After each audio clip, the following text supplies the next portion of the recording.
오늘은 행정의 본질적 가치부터 시작을 하겠습니다. 84조. 어제 저희가 공자, 형평, 정복, 공자님이 형평을 정복했다. 그게 본질이다. 이 중에 공익, 형평, 정의 요 세 개가 특히 중요합니다. 그래서 84조 3번에 1번 공익성부터 보겠습니다. 공익성.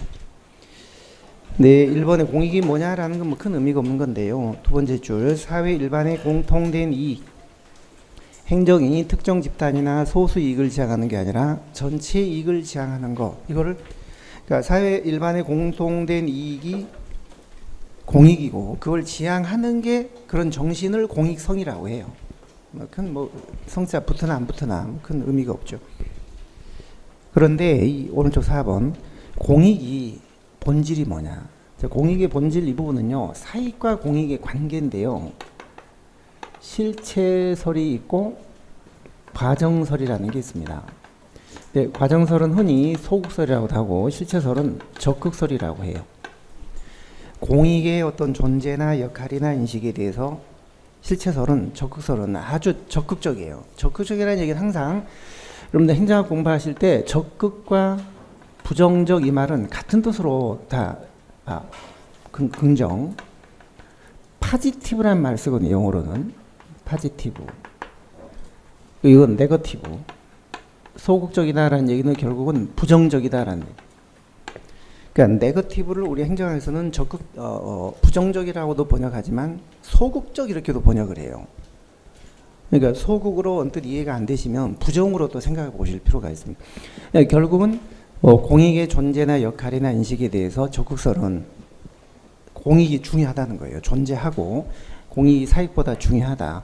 따라서 실체설은 공익이라는 것은 사익과 구별되는 어떤 도덕적, 절대적 어떤 가치로서 존재한다. 실체가 존재한다.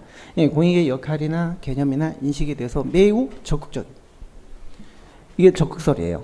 그러니까 사익을 합쳐가지고 공익이 되는 게 아니다라는 거죠.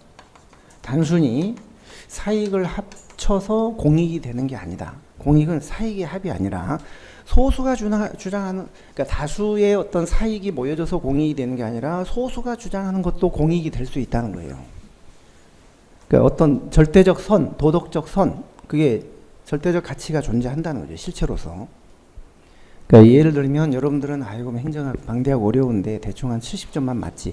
여러분들 대부분이 다 70점만 맞으면 돼요. 선생님 그냥 어렵게 하지 마시고 대충 해주세요. 그냥 70점. 여러분들 모두가 70점을 원한다고 할 때 저는 뭔 소리냐. 70점 가지고 합격한 사람 아무도 없다. 그래도 최소 어떻게 나오든지 미니멈 90점은 맞아야지. 우리 강의의 목표는 90점이야. 최소 90점. 여러분들이 다 70점을 원해도 내가 90점이야 라고 딱 설정을 하면 일방적으로 90점은 돼야 된다. 그런 게 바로 실체설이에요. 여러분 다수가 원했다고 해서 그게 공익이 되는 게 아니고 공익이라는 실체가 따로 있는 거예요. 최소 90점은 맞아야 된다. 근데 이쪽은 그게 아니에요. 여러분 모두가 70점을 원하면 그래 그럼 그럴까 따라가야지. 70점 목표. 사익이 모여져서 다수의 사익이 모여져서 그게 공익이 되는 거다.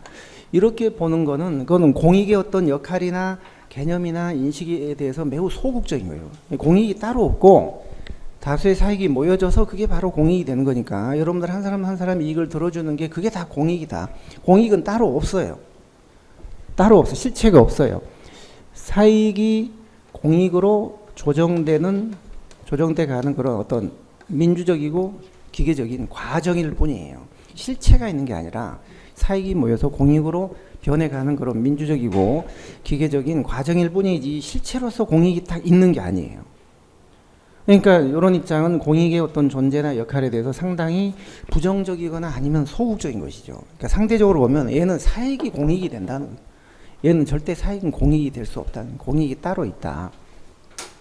따라서 이 모형에서는 여러 사익들이 있습니다. A 집단의 주장, B, C 이게 개인일 수도 있고 집단일 수도 있을 때 여러 집단이 이런 걸 주장을 하는데 공익은 따로 여기 있는 거예요. 따로. 공익은 그 위에 한 차원 높은 곳에 따로 실체가 딱 있는 거예요. 따라서 이런 것들이 모여서 공익이 되는 게 아니에요. 따라서 투입 기능이 활성화될 수 없고 정책 결정 과정이 민주적일까요? 비민주적일까요? 비민주적이에요. 다수의 실향민들이 야, 죽기 전에 북한을 한번 방문하고 싶다. 우리 가족을 만나고 싶다. 우리가 살면 얼마나 살겠냐. 우리 좀 자유롭게 왕래할 수 있게 해다오. 다수의 실향민들이 다수가 주장을 한다고 해도 갔다가 못 들어오면 어떡할래요? 안 됩니다. 안보 때문에 안 됩니다. 안보가 중요하지. 안보나 국민의 생명이 중요한 것이지 가족 만나는 게 중요한 게 아니다. 못 갑니다. 이렇게 위정자들이 딱 일방적으로 정하면 이게 실체설이에요. 근데 여기서는 이런 주장이 많으면 그래요. 오든 못 오든 뭐 죽든 살든 한번 가보십시오. 다수가 원하면 가십시오. 그게 공익이에요. 여기서. 그러니까 이쪽에서는 공익이라는 게 따로 어디 있는 게 아니라 A 집단, B 집단, C 집단, D 집단